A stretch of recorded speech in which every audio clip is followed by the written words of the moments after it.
Halo semua, di video kali ini saya akan membawakan materi tentang kasus hukum Singapura. Em, Judulnya Jam Tangan Almarhum Suami Hilang. Istrinya menggugat mertua ke pengadilan. Kasus hukum di Singapura ini, kalau menurut saya, untuk yang ini termasuk cukup rumit gitu ya. Karena dia kombinasi dari pidana dan perdata. Jadi ada perselingkuhannya, ada bisnisnya, ada penggelapannya, bahkan ada pembunuhannya gitu. Nah, ceritanya bermula dari eh, Tan, Tan Nam Seng. Kalau Tan di Singapura tuh Chen, ya, marga Chen. TNS, saya singkat aja. Dia itu memulai bisnis perkapalan di tahun 1974. Itu family business dan dia mengurus bersama tiga anak perempuannya. Nah, anak perempuan dia yang paling tua, Tyler, itu menikah dengan seorang laki-laki bernama Spencer. Spencer Tupani sih. Jadi dia menikah di tahun 2004. Nah, setelah menikah, si Spencer itu ikut bantu bisnisnya si mertuanya. Jadi bersama dengan dia nikah punya tiga anak juga gitu. Nah, di tahun 2014 sampai 2016, pada waktu itu bisnis sempat agak sulit gitu ya. Nah, jadi pada saat-saat itu si Spencer mencoba meyakinkan istri sama mertuanya dan berhasil. Udah, kita kan bisnis lagi susah. Mumpung ada yang mau beli, jual aja gitu. Jadi percayakan saja ke saya gitu. Caranya adalah sahamnya si putri tertuanya sama sahamnya bapaknya itu transfer ke menantunya. Nah, kemudian setelah mendapatkan saham secara mayoritas, dia jual sebagian sahamnya ke perusahaan yang memang mau akuisisi. Terus dan dari penjualan tersebut dia juga dapat dapat semacam benefit ditunjuk jadi CEO tahun 2016. Nah, setelah dijual, bapaknya merasa, loh kok kecil banget nilainya gitu ya. Katanya ada yang mau beli dengan nilai tinggi, tapi kok nilainya kecil. Jadi bapaknya marah. Kenapa? Karena dia merasa ditipu gitu. Nah, tahun 2017 awal, Spencer ketahuan sama istrinya. Ternyata di luaran dia itu berselingkuh dengan seorang wanita bernama Yo dan sudah punya dua anak juga gitu. Nah, bapaknya sudah ditipu, bisnisnya dikasih ke menantunya dan dijual murah gitu kan. Kemudian menantunya sekarang jadi CEO di sana. Terus anak perempuannya juga dikhianatin kan. Dan dia sudah punya selingkuhan, punya dua anak lagi di luar. Jadi kemarahan si TNS-nya memuncak gitu. Pas jam makan siang, si si Spencer lagi makan di food court gitu kan. Bapaknya ambil parang kejar dia gitu. Nah, di tengah-tengah keramaian dia lari, bapaknya kejar, dapat gitu kan, ditusuk 3 kali, mati. Nah, pada saat ditusuk 3 kali itu nggak langsung mati, tapi masih kayak ya megap-megap gitu kan. Orang mau bantu, bapaknya malah ngusir. Dia bilang jangan jangan dibantu, biarkan aja dia mati. Nah, itu kisahnya heboh di Singapura. Kenapa? Karena Singapura terkenal negara yang aman gitu ya. Ada pembunuhan di siang bolong itu kan tidak umum. Nah, pada saat polisi datang, dibawa ke rumah sakit, dinyatakan meninggal di rumah sakit. Pada saat itu juga bapaknya menyerahkan diri. Jadi setelah dia tusuk, dia tunggu di situ, tunggu polisi datang. Nah, waktu ditusuk, waktu dia tusuk si anaknya mati, eh, si putri tertuanya ditelepon sama bapaknya. Ya, yang kurang lebih ya saya rekap dari isi catatan pengadilan ya. Dia bilang eh, saya nggak bisa tidur, ya. Saya sudah tusuk dia. Tidak perlu menangis. Saya sudah tua. Saya tidak takut untuk masuk penjara. Nasi sudah jadi bubur. Gitu. Nah, jadi ya mungkin bapaknya sudah ditipu. Dia merasa anak perempuannya juga dikhianatin. Kombinasi dari dua itu, ya udah dia tusuk gitu. Nah, si bapaknya Spencer, di sini saya sebutnya Tupani gitu ya, datang juga gitu. Karena kelihatannya orang India. Jadi namanya nama nama India gitu. Datang juga. Jadi pada saat ditusuk itu istrinya datang, eh, mertuanya yang bapaknya lakinya itu datang juga. Cuma yang istrinya ditahan sama temennya, jadi nggak dikasih lihat. Terus bapaknya yang ngurus, yang panggil ambulans segala macam ke ini. Nah, atas pembunuhan tersebut si TNS dituntut 12 tahun, tapi karena usianya sudah lanjut menjadi 8,5 tahun. Nah, dia dibebaskan baru di Desember 2023. Selama penjara itu dia mengidap TBC sama 2 kali serangan jantung. Sampai harus dioperasi bypass di sana. Ya, tapi ya ini Bapak Ibu bisa coba Google aja. Murder of Spencer Tupani. Ini cukup terkenal soalnya di Singapura tuh kasus heboh. Tapi yang saya bahas bukan kasus ini ya, karena kan biasanya kasus perdata. Nah, kasus ini justru dimulai setelah kematian Spencer. Jadi waktu dia meninggal, eh, kan harus diurus dong. Dia punya apa? Ya kalau orang Chinese kan ada rumah dukanya segala macam.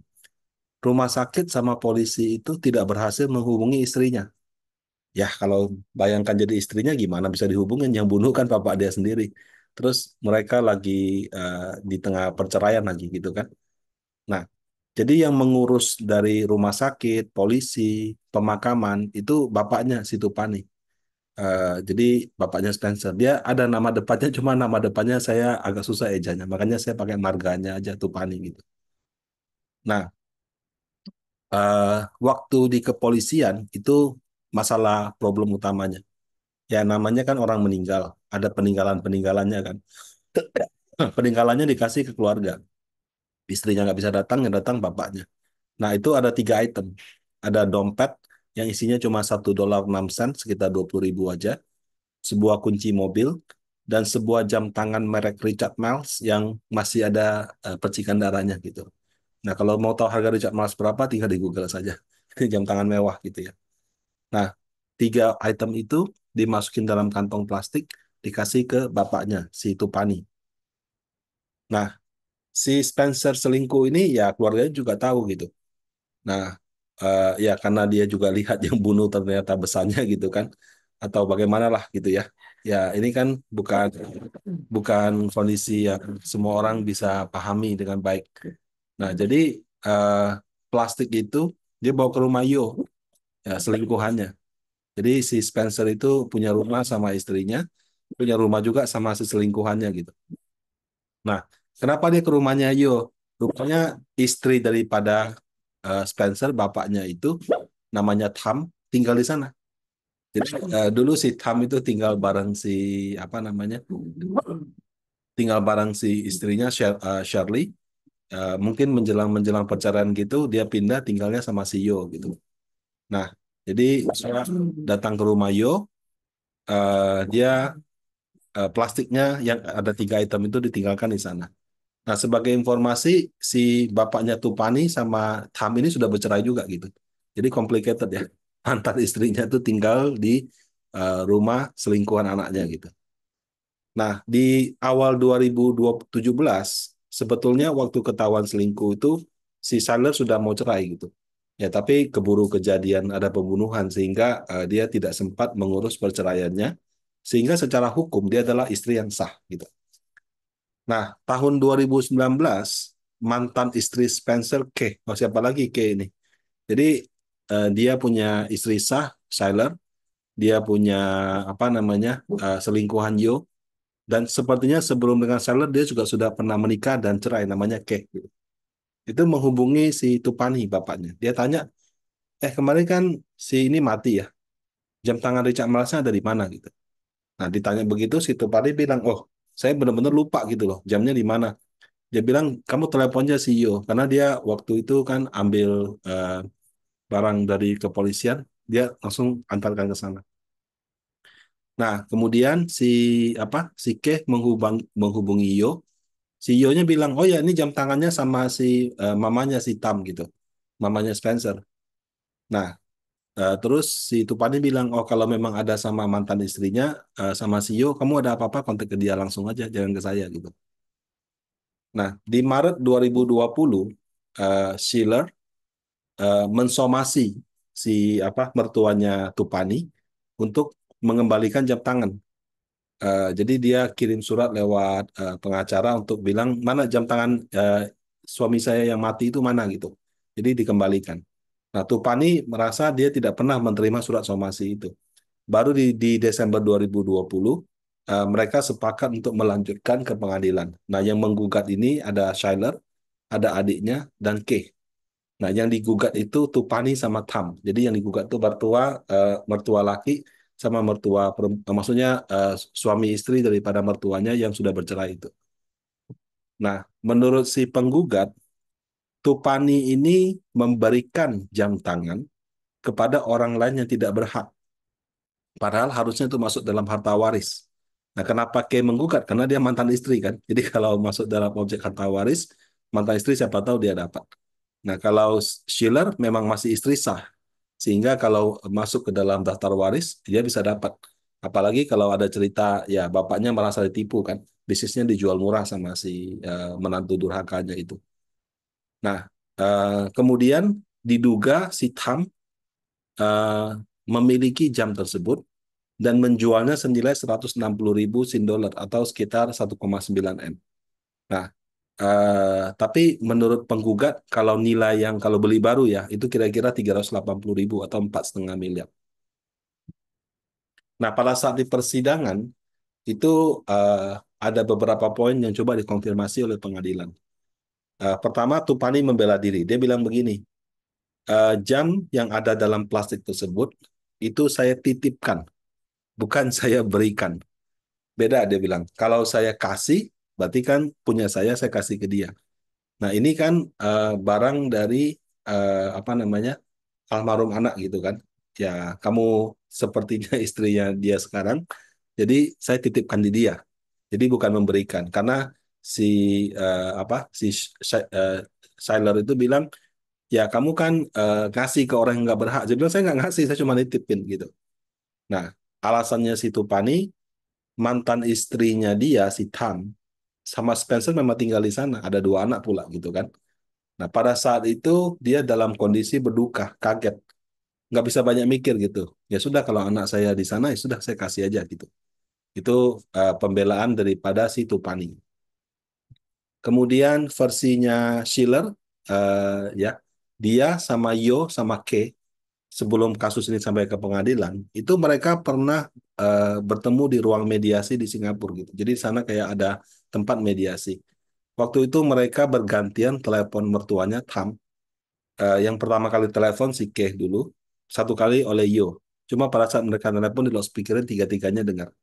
Nah, dalam telepon yang uh, di speakerin tersebut, menurutnya si Tam bilang, oh ya itu jam sudah saya jual ke satu orang namanya Tony, 160.000 dolar gitu. Nah, tapi bukti teleponnya itu tidak dibawa ke pengadilan. Kenapa? Mungkin dia nggak rekam, mungkin juga ya cuma kayak kesaksian aja kan. Jadi yang ada itu dia adalah setelah telepon di speakerin tersebut, dia WA ke adiknya. Uh, Seller WA ke adiknya. Oh ya, ini si mertuanya udah ngaku. Dia bilang ini jam jual seseorang yang namanya ini. Jadi dia modelnya itu cuma WA ke adiknya. Nah, WA ke adiknya itu jadikan barang bukti. Nah di pengadilan mertuanya si Tam ya punya versi berbeda. Dia bilang memang pernah saya diskusi dengan Yo. Saya bilang ya ini kayaknya saya mau pindah ya. Kan gak enak numpang sama kamu terus anaknya sudah meninggal. Jadi nanti kalau saya pindah gimana ya? Nah si Yo bilang nggak usah khawatir lah Wah, gitu. Nanti jam tangannya saya jual untuk bantu kamu gitu. Nah tidak lama setelah percakapan itu ada orang datang ke rumah bawa uang cash 160.000 sin dolar. Nah menurut Tam dia itu diminta Yo eh, kasih ya kantong plastiknya ke orang itu ya. Nah eh, jadi dia tidak tahu, dia cuma bilang, dia cuma dengar dari si menantunya, Yo, dia bilang, kamu kasih ya jam itu ke orang itu. Tapi dia tidak tahu itu jam merek apa, harganya berapa. Eh, dan karena dia tidak merasa dikasih jamnya sama si Yo, dia bilang, saya juga nggak tahu, saya juga sudah jual jam tangannya anaknya saya gitu. Nah itu pembelaan dari si Tam, mertuanya.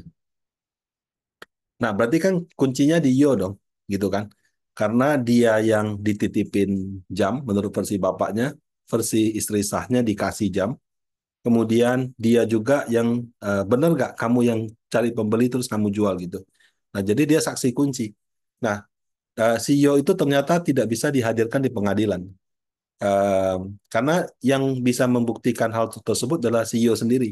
Bahkan Gio ini sebetulnya juga masuk saksi dari pihak bapaknya si Tupani.